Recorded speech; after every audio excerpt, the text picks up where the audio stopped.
भारतीय साक्ष्य अधिनियम यानी कि इंडियन एविडेंस एक्ट 2023 जो कि पढ़ने में बहुत इंटरेस्टिंग लगता है इसलिए क्योंकि हम उससे कहीं ना कहीं डे टू डे लाइफ में कनेक्ट कर लेते हैं। लेकिन जब हम उसका आंसर राइटिंग करते हैं तो आंसर का प्रॉपर फॉर्मेट नहीं होने की वजह से, सही कीवर्ड्स का इस्तेमाल, सही वाद को ना लिखने की वजह से मार्क्स एक्सपेक्टेशन से कम आ जाते हैं। Hello students, welcome back to my class. और आज की क्लास है इंडियन एविडेंस एक्ट 2023 भारतीय साक्ष्य अधिनियम के यूनिट 1 का सेकंड क्वेश्चन। सेकंड क्वेश्चन ये है कि साक्ष्य क्या होते हैं, साक्ष्य अधिनियम में उसको कैसे डिफाइन किया गया, किन धाराओं के थ्रू डिफाइन किया गया है, और साथ ही साथ साक्ष्य के एविडेंस के कितने प्रकार होते हैं, उन सारे प्रकारों को डिफाइन करना, उसमें क्या पॉजिटिव चीजें हैं, उसमें क्या नेगेटिव चीजें हैं, वो और उनसे जुड़ा एक एक वाद एग्जाम्पल के तौर पे देना, और सबको एक स्ट्रक्चर तैयार करना, वो भी कीवर्ड्स के साथ। ये एक बहुत ही मुश्किल काम है, खासकर तब आप जब 2-3 किताबें, बेयर एक्ट सब पढ़ रहे हों। तो मेरी इन क्लासेस के थ्रू 15 मिनट में आपका एक क्वेश्चन पूरा तैयार हो जाएगा with keywords, with answer structure, and आपको मैं अपनी लैंग्वेज में इसको डिटेल में समझाऊंगी भी। इसलिए क्लास को बिना स्किप किए पूरी जरूर देखिएगा, और जो मैंने नोट्स शेयर किया उस कीवर्ड्स के साथ उस स्ट्रक्चर को तैयार कर लीजिएगा। और सिर्फ अगर आप उसको भी रिवीजन करते हैं एग्जाम टाइम में, तो आपका जो एलएलबी का सेमेस्टर एग्जाम है या फिर जुडिशरी के एग्जाम्स दे रहे हैं तो एक अच्छा प्रॉपर आंसर लिख सकते हैं, क्योंकि आंसर की स्टार्टिंग इंट्रोडक्शन से लेके कंक्लूजन तक और बीच का जो स्ट्रक्चर होता है वो बहुत मैटर करता है। 3 से 4 किताबें पढ़ने से ज्यादा जरूरी होता है उन किताबों को कलेक्ट करके उसमें से कुछ चीजों को सेलेक्ट करके एक प्रॉपर आंसर फॉर्मेट करना। तो चलिए शुरू करते हैं आज की क्लास। क्लास पूरी जरूर देखिएगा, और अगर अच्छी लगेगी तो लाइक कमेंट शेयर करिए ना करिए, लेकिन आप इसको नोट डाउन जरूर कर लीजिएगा और सब्सक्राइब बटन को क्लिक कर लीजिएगा ताकि सारी क्लासेस फ्री ऑफ कॉस्ट मिले। तो आज के क्वेश्चन को समझने से पहले हमें बेसिक ये समझना होगा कि मौलिक विधि और प्रक्रिया विधि में से कौन सी विधि में भारतीय साक्ष्य अधिनियम आता है। तो इसके लिए आपको पहले मौलिक विधि और प्रक्रिया विधि क्या है ये भी जानना जरूरी है। तो आपको पता होगा जो हमारा कानून है, जो हमारे देश में कानून बना, उस कानून बनाने का उद्देश्य यही है कि लोगों के जो फंडामेंटल राइट्स हैं, जो अधिकार हैं, उनकी सुरक्षा की जा सके, उनके मान सम्मान की रक्षा की जा सके। इसीलिए अदालती कार्रवाई की जाती है, और जो भी अदालती कार्रवाई की जाती है उसका उद्देश्य क्या होता है, यही कानून जो बनाने का उद्देश्य है वही। तो अब इसमें 2 पार्ट होते हैं, एक तो मौलिक विधि होती है और एक प्रक्रिया विधि होती है। मौलिक विधि यानी कि फंडामेंटल जो बेसिक लॉ है वो मौलिक विधि, मतलब किसी के अधिकार से जो जुड़ा हुआ है वो मौलिक विधि है। जब कोई तथ्य ऐसे है जिसमें ये निश्चित कर लेना चाहिए कि उससे किसी के मौलिक अधिकार का उल्लंघन नहीं हो रहा है, तो वो तथ्य क्या है, वो मौलिक विधि में आ जाएंगे। और इसके अपोजिट क्या होता है, प्रक्रिया विधि। प्रक्रिया विधि होती है जब मौलिक विधि को किसी विशेष मामले में लागू किया जाता है, यानी कि लॉ ऑफ प्रोसीड्यूर जो होता है वो क्या होता है, वो प्रक्रिया विधि होती है। तो प्रक्रिया विधि क्या है, जिसके द्वारा मौलिक विधि लागू होती है। अब प्रक्रिया के तहत क्या क्या हो सकता है, कोई अपना आके गवाही दे देगा, कोई एक प्रक्रिया चलेगी, उस प्रक्रिया को प्रमाणित करना होगा, और जो प्रमाणित करने की जो पूरी विधि होती है ना, किसी भी सबूत को, किसी भी साक्ष्य को, उस पूरी विधि को बोला जाता है प्रक्रिया विधि। तो जो बेसिक पहले से बना हुआ है वो मौलिक विधि है, और जो साक्ष्य प्रस्तुत करने के बाद उसको प्रमाणित करने के लिए जो प्रोसेस होता है उसको प्रक्रिया विधि कहते हैं। तो अब आप खुद ही अंदाजा लगा सकते हैं कि जो भारतीय साक्ष्य अधिनियम है वो मौलिक विधि में आएगा या प्रक्रिया विधि में आएगा। तो ऑब्वियस है ये साक्ष्य अधिनियम किस में आएगा, प्रक्रिया विधि के अंतर्गत। अभी जो प्रक्रिया विधि के अंतर्गत आता है ये किसने कहा है, ये कहा है स्टीफन ने। स्टीफन के अनुसार जो साक्ष्य अधिनियम है वो प्रक्रिया विधि का ही भाग है, जो व्यक्तिगत और अधिकार और दायित्व के विशिष्ट मामले में निश्चित मरने के विचार से निश्चय करता है। मतलब कोई भी तथ्य प्रमाणित किए जा सकते हैं, कौन से तथ्य प्रमाणित नहीं किए जा सकते, ये सारा किससे पता चलता है, उस प्रक्रिया से पता चलता है। तो इसलिए साक्ष्य अधिनियम को स्पष्ट रूप से किसमें माना गया है, प्रक्रिया विधि ने। और किसने माना है, स्टीफन ने। अगर इनका नाम लिख करके आप करिएगा तो नंबर ज्यादा अच्छे आएंगे। अब इसमें आप एक उदाहरण भी दे सकते हैं, एक हिंदू मरने की एक कहानी है कि कौ जो है वो एक हिंदू है, वो मर जाता है। उसके बाद एक विवाद खड़ा हो जाता है कि आया खौ या गौ उसका वारिस है। अब सिविल न्यायालय में खौ और गौ के विरुद्ध घोषणा के लिए कहा गया कि वो कौ का वारिस है, एक वाद ले आता है। और हिंदू लॉ जो है ये निश्चित करता है कि जो आया खौ या गौ है ये कानूनी वारिस हैं, जबकि खौ और गौ की रिश्तेदारी क के साथ साबित ही नहीं होती कि क से उनका क्या रिश्ता था। तो ये हिंदू विधि जो है ये क्या है, ये एक मौलिक विधि है। और जो साबित करना होगा, जो फैसला सुनाया जाएगा, जो साक्ष्य दिखे दिए जाएंगे, वो सब क्या हो जाएगा, वो प्रक्रिया विधि में हो जाएगा। तो ऑटोमेटिक कहाँ से आ गया, हिंदू मर जाता है जो, उसकी रिश्तेदारी प्रूफ करने के लिए किसकी जरूरत पड़ी, प्रक्रिया विधि की जरूरत पड़ी। साक्ष्य को प्रूफ करने के लिए प्रक्रिया विधि की जरूरत पड़ी। अब दूसरी तरफ आता है मौलिक विधि के तहत, मतलब सामंत जो है वो मानते हैं कि जो हमारा भारतीय साक्ष्य अधिनियम है ये मौलिक विधि के तहत आता है। उन्होंने भी एक उदाहरण दिया है कि 7 वर्ष से कम आयु के बालक का एक एग्जाम्पल है। अब इस 7 वर्ष से कम आयु के बालक का एग्जाम्पल क्या है कि आपराधिक आशय के लिए असमर्थ होते हैं। साक्ष्य में यह नियम कहा गया कि जो 7 वर्ष से कम उम्र के बालक हैं वो आपराधिक आशय के लिए असमर्थ होते हैं। तो प्रक्रियात्मक विधि का अंग होने पर भी मौलिक विधि के उस भाग के समान है। अगर जब विधि में लिख ही दिया गया कि जो 7 वर्ष से कम आयु का बालक होगा वो आपराधिक आशय में नहीं होगा, तो उसके खिलाफ साक्ष्य क्या प्रस्तुत किया जाएगा, क्या प्रक्रिया की जाएगी, जब मौलिक विधि में फिक्स कर दिया गया है। तो ऑटोमेटिक सामंत की बात सत्य हो जाती है इस एग्जाम्पल के साथ। अब हम चलते हैं अपने मेन क्वेश्चन की तरफ, क्योंकि पहले ये कंसेप्ट क्लियर करना बहुत जरूरी था। तो मेन क्वेश्चन है कि साक्ष्य के प्रकार कितने होते हैं, तो आप इसको नोट भी करते जाइएगा। साक्ष्य के प्रकार, तो साक्ष्य का अर्थ पहले लिखिएगा, उसके उदाहरण लिखिएगा। साक्ष्य का अर्थ मैंने आपको पहले ही बताया, लेकिन आप लिख लीजिएगा साक्ष्य का अर्थ। ऑसबर्न की डेफिनेशन, ऑसबर्न ने कहा है, साक्ष्य का अर्थ बताते हुए कहा है कि साक्ष्य उन सांविधिक तत्वों को कहते हैं जिनके द्वारा किसी तत्व को सिद्ध करना या असिद्ध करने का प्रयास किया था। कि कोई भी तथ्य न्यायालय के समक्ष पेश किया गया तो अब उसके लिए कुछ साक्ष्य प्रस्तुत किए जाएंगे ताकि वो तथ्य सिद्ध हो सके, तो वो क्या है, साक्ष्य है। जिसके द्वारा किसी तथ्य को सिद्ध करना या असिद्ध करने का प्रयास किया जाए, तो साक्ष्य के अंतर्गत ये यही माना जाता है। दूसरी परिभाषा है ब्लैक स्टोन की। ब्लैक स्टोन के अनुसार साक्ष्य का मतलब है किसी बात को प्रदर्शित करना। तो कीवर्ड क्या है, प्रदर्शित करना, या किसी बात को स्पष्ट करना, या कोई भी तथ्य उसकी सत्यता या असत्यता को सिद्ध करना ही क्या होता है, साक्ष्य होता है। ये परिभाषा है ब्लैक स्टोन की। और जो रियल परिभाषा है वो भारतीय साक्ष्य अधिनियम की धारा 2(1) के अंग में है। ये मैंने पिछली क्लास में भी बताया था कि इसमें क्या परिभाषा दी गई है कि वे कथन जिसके अंतर्गत इलेक्ट्रॉनिक कथन भी शामिल हैं वो साक्षी द्वारा जो दिए जाते हैं वो सब मौखिक साक्ष्य हैं। और जो न्यायालय के निरीक्षण के लिए पेश किए जाते हैं जो भी दस्तावेज, चाहे इलेक्ट्रॉनिक दस्तावेज हो, वो भी साक्ष्य है। तो बेसिकली धारा 2(1) अंगा में मौखिक और दस्तावेजी साक्ष्य के रूप में डिफाइन किया गया है। अब इसमें आगे चलेंगे तो अगर आप एक वाद लिख दीजिएगा तो आपको बहुत ही अच्छे नंबर आ जाएंगे। तो इस वाद में आप लिख दीजिएगा महाराष्ट्र राज्य बनाम प्रफुल्ल देसाई। ये फॉर्मेट रेडी रखिएगा आप अपना। इसमें क्या है, महाराष्ट्र राज्य बनाम प्रफुल्ल देसाई वाद में कहा गया कि मौखिक और जो भी साक्ष्य मौखिक या दस्तावेज दोनों प्रकार के हो सकते हैं, ये तो कंफर्म है, लेकिन इनमें इलेक्ट्रॉनिक दस्तावेजों को भी साक्ष्य के रूप में प्रस्तुत किया जा सकता है। क्योंकि अभी हम लोग एआई के टाइम में, इलेक्ट्रॉनिक एज में चल रहे हैं, तो इसमें वीडियो कॉन्फ्रेंसिंग को भी शामिल किया गया है। ये वाद है महाराष्ट्र राज्य बनाम प्रफुल्ल देसाई वाद में, और ये बहुत इंपॉर्टेंट है। अगर आप ये चीज लिख सकते हैं तो इससे पता चलेगा कि आप एकदम लेटेस्ट अपडेट किए हुए हैं अपने भारतीय साक्ष्य अधिनियम 2023 को। अब हम चलते हैं साक्ष्य के प्रकार। तो साक्ष्य के प्रकार जो है, ये पता है कि साक्ष्य अधिनियम में साक्ष्य की परिभाषा में कहा गया कि साक्षी जो भी दे रहा है साक्ष्य या दस्तावेज, वो सब जो एविडेंस माना जाएगा। इसलिए कोई फिक्स प्रकार नहीं बांटा गया, लेकिन काउंटिंग के लिए, समझने के लिए इसके कुछ प्रकार दिए गए हैं। जैसे कि प्रत्यक्ष या परोक्ष प्रकार, वास्तविक और व्यक्तिगत साक्ष्य, मौलिक और सुनी सुनाई साक्ष्य, प्राथमिक और गौण साक्ष्य, मौखिक और दस्तावेजी साक्ष्य और न्यायिक साक्ष्य। अब हम इसको डिटेल में समझते हैं। सबसे पहले आता है ये हमारा प्रत्यक्ष साक्ष्य। तो अब प्रत्यक्ष वर्ड से ही समझ में आ रहा है कि डायरेक्ट, और अप्रत्यक्ष मतलब इनडायरेक्ट साक्ष्य। तो किसी बात का विश्वास, किसी बात को सिद्ध करना हो तो वो क्या है, प्रत्यक्ष रूप से किसी बात का तात्पर्य जो सामने से दिख रहा है, न्यायालय के समक्ष निर्णय के लिए दिया गया, विचाराधीन है, वो सब क्या है, डायरेक्ट एविडेंस है। और जो परोक्ष रूप से दिया गया है, मतलब वो परिस्थिति के आधार पर सिद्ध या असिद्ध बाद में होगा, वो क्या है, अप्रत्यक्ष साक्ष्य है। अब इसमें आप किसका लिख सकते हैं, बेस्ट के अनुसार लिख सकते हैं।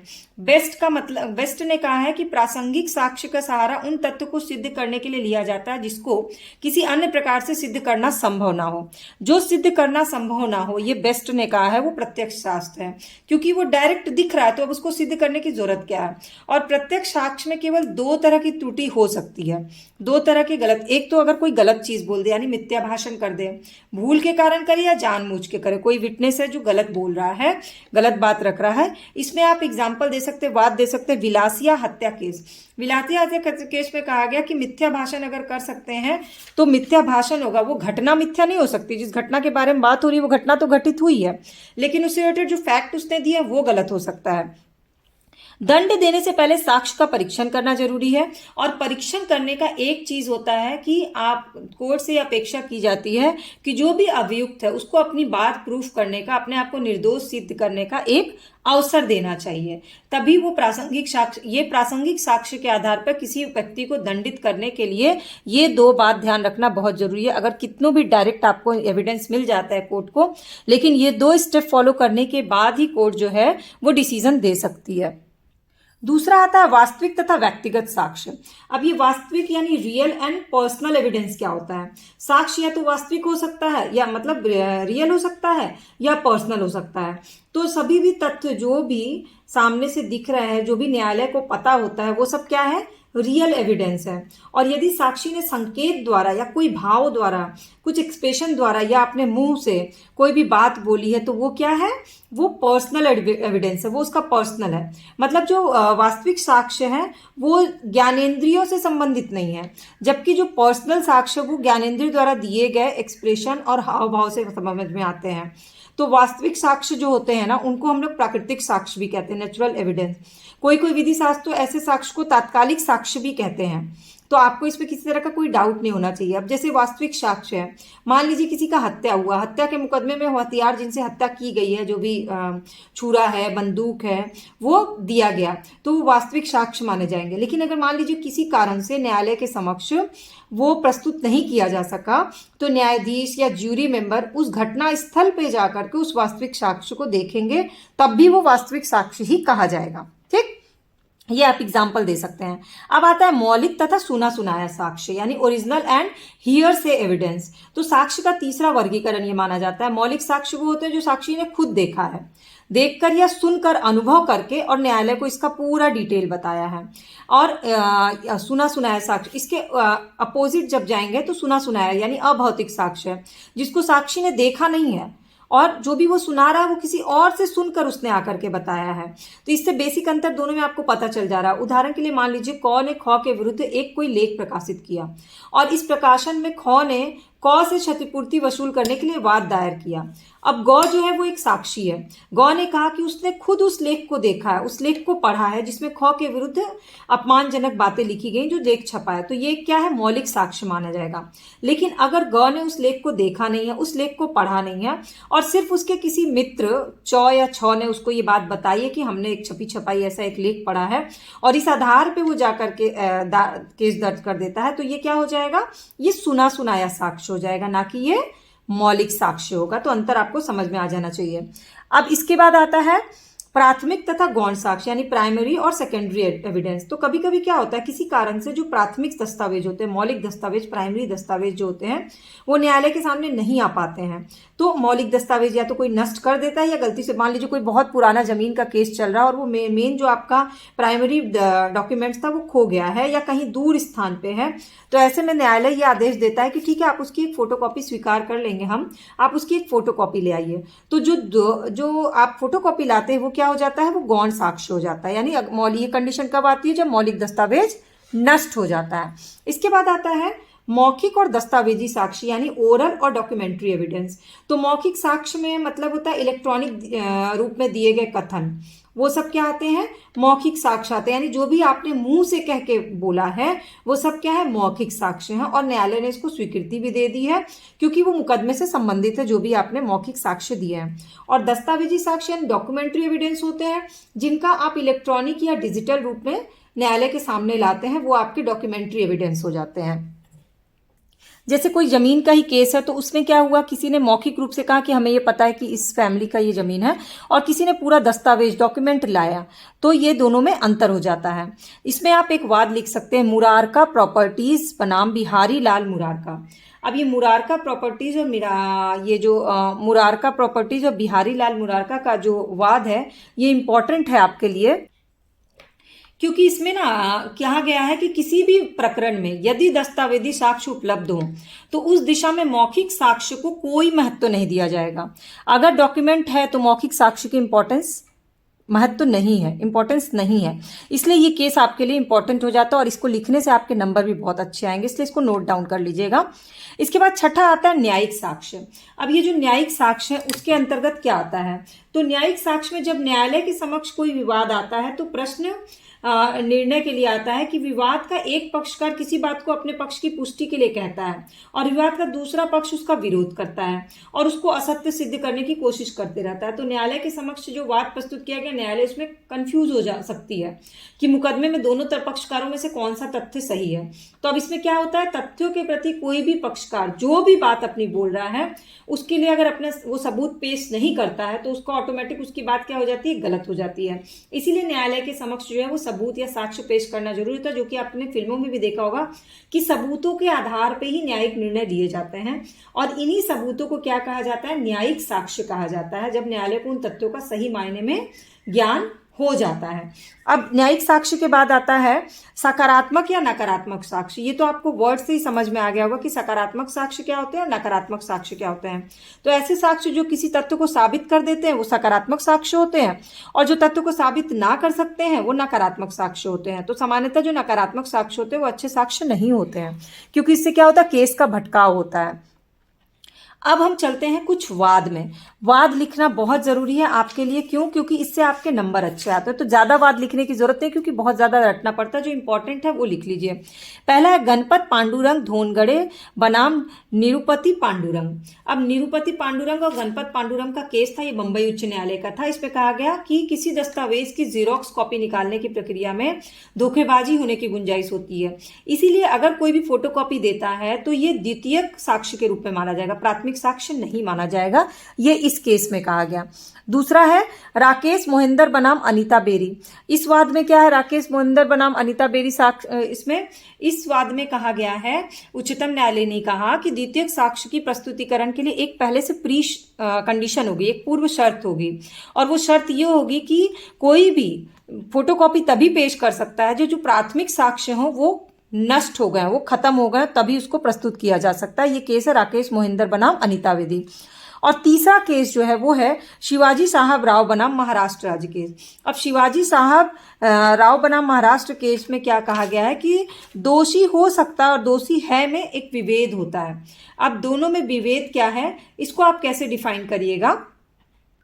तो बेसिकली इसमें कहा गया, उच्चतम न्यायालय ने कहा कि अभियुक्त को दोष से साबित करने के लिए परिस्थिति के अनुसार साक्ष्य संदेह के परे होने चाहिए, मतलब वो ऐसा साक्ष्य प्रस्तुत करे इस पे कोई डाउट ना हो।